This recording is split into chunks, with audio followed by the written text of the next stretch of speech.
So, I guess you wonder where I've been. And I could tell you that I was busy moving into this new house, as you can see here, or even that my family had to go through some dark times and even some personal losses.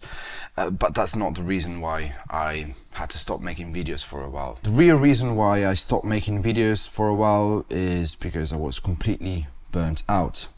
First of all, making videos about music here is quite hard. It's a complicated process because, well, first of all, you have to, prepare your sets on all the machines, then you have to patch them through, and then you have to figure out a way to, mix them all with a small mixer or something. And on top of that, I had a couple of cameras. And then the way I was set up before, when I was in the old house, I couldn't really speak loud, so I would explain things into the microphone really quiet, and then I would have to overdub this.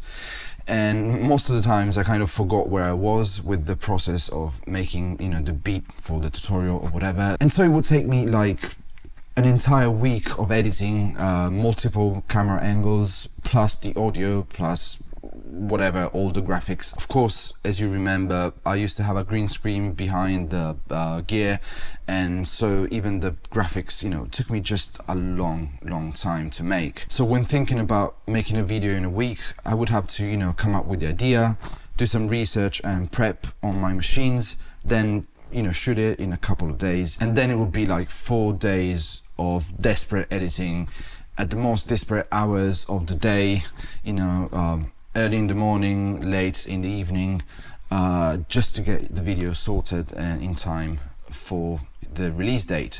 And it came to a point in which basically my research and prep work was kind of suffering from having to edit all of this stuff. And yeah, that kind of sucks, because I want to make good videos. I want to make informative videos, and if I'm just rushing through the process, it's not going to be an enjoyable experience for me, and it's probably not going to be very useful for you. So that's one thing. The second thing is I was kind of completely living a lie. Some of you might remember I came out with a full drum and bass jungle 90s inspired album a few years ago, and none of that was made on hardware. Not a single note from that album was made on a hardware machine. Yeah, I made it all on Ableton during a summer. I can't remember which one, 2022. And so, being here as a gear tuber, if you will, I don't know, I felt like I was living a lie. I was, pushing and promoting, making music on these wonderful machines. But the reality is, if I were to make music for, whatever reason, I wouldn't use them. That's just not something that I would go to if I just wanted to express myself fully. Don't get me wrong. There is a place and a time for using synths, samplers, what have you. And they're incredibly fun to use, but they're also very, very limited. And I had to come to terms with it. So the reason why I started collecting kind of hardware, if that makes sense, is because, when I was living in Oxford, I used to work in a music shop. Being in direct contact with all of these instruments and having to, sell them to the public, I had to, learn how to use them, and it was quite a lot of fun, and it was interesting, and yeah, I had fun using them and buying them for the most part. And also when it came down to having a YouTube channel, the visual appeal of having some form of music gear is much better than just showing you a screen share. And so I thought it would give me kind of a an edge. Then I came up with the idea of using a green screen behind them to just have even more visual appeal, and that's just attention economy. That has nothing to do with making music. And slowly I realized that I just want to make music, and the way I make music 99% of the time is not by using any machine. I just open up an Ableton session and just get crazy and creative with it. And yeah,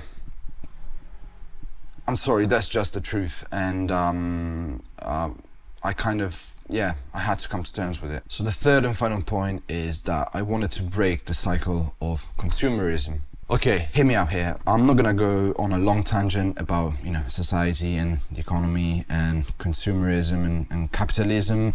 I am not, in fact, a GigaChad bread tuber, although I do agree with most of what they're saying most of the time. But the thing is, I kind of feel like GearTube is set up for gassing up your gas, meaning gassing up your gear acquisition syndrome.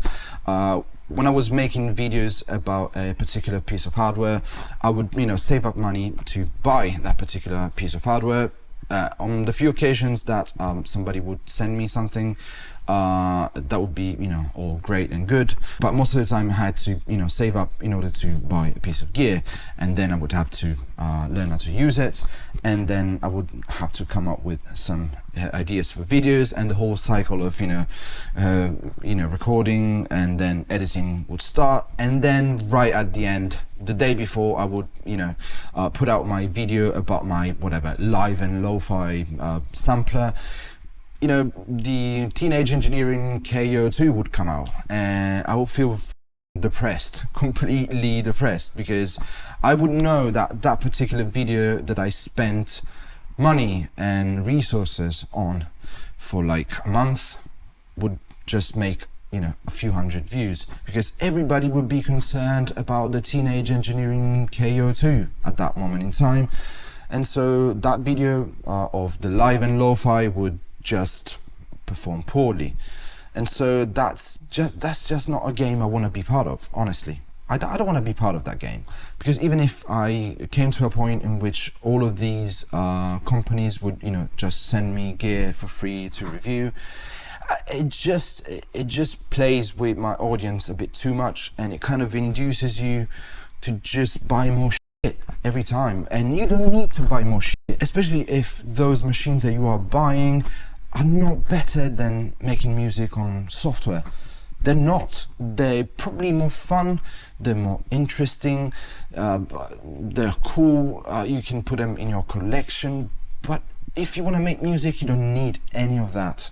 You don't need any of that. And that's the realization that I've had to come to terms with, which is kind of connected to the previous point, but this has to do with your money and my money as well, but especially your money. I don't want to do that. And many of you might be saying, well, I decided to buy that piece of gear already, and your tutorials kind of helped me out with some details or features that I kind of missed. And so you didn't really gas me up into buying new gear. I already did, and your videos were quite good and interesting for me.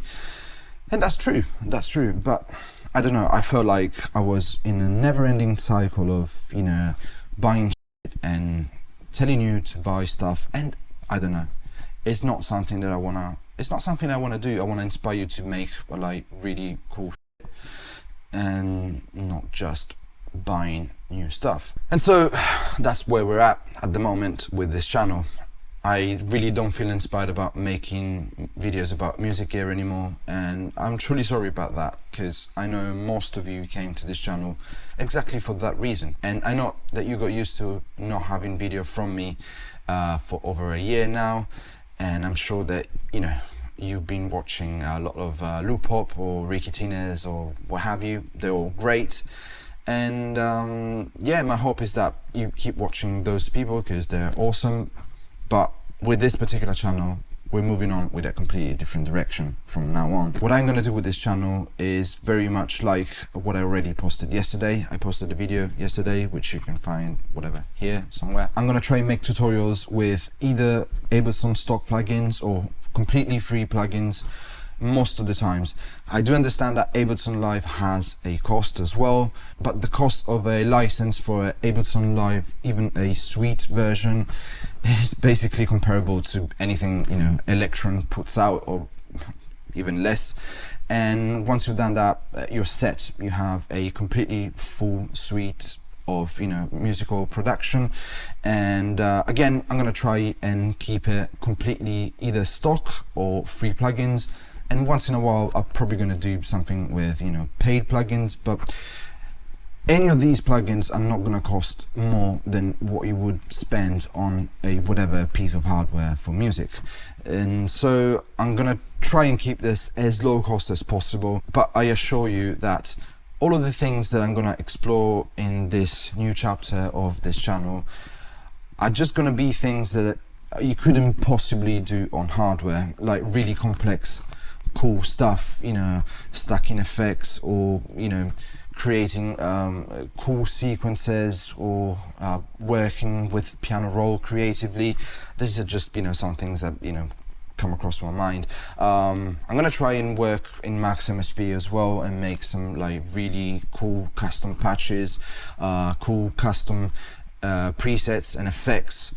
And yeah, that's pretty much it, and hopefully you will enjoy. I've been working on a few projects already, and you know, the things that you can do on software are completely and absolutely bonkers and completely and absolutely limitless. And yeah, if you're only here for the music gear tutorial and reviews and videos, and you want to unsubscribe, I would fully understand it. And actually I feel like I kind of failed you, but I'm sorry, I can't do that anymore. I just can't. But if you want to be on this channel and keep following the channel and keep interacting with the channel, I assure you we're gonna make some cool things. And specifically for you who want to stay with me on this channel, I'm gonna ask you a big favor. Please do engage with the videos, like, comment, and do other stuff, because the YouTube algorithm is quite unforgiving. I've built myself a niche for music gear and music hardware, and trying to get out of that niche, I know it sounds silly, but it's almost impossible. And in fact, on this channel, when I made videos about software in the past, they didn't really perform that well. And so I'm gonna have like a Patreon set up, which you can subscribe to for a small fee, and you can get all of the project files as well as all of the samples that I make, even the past sample packs that I made and all the future sample packs.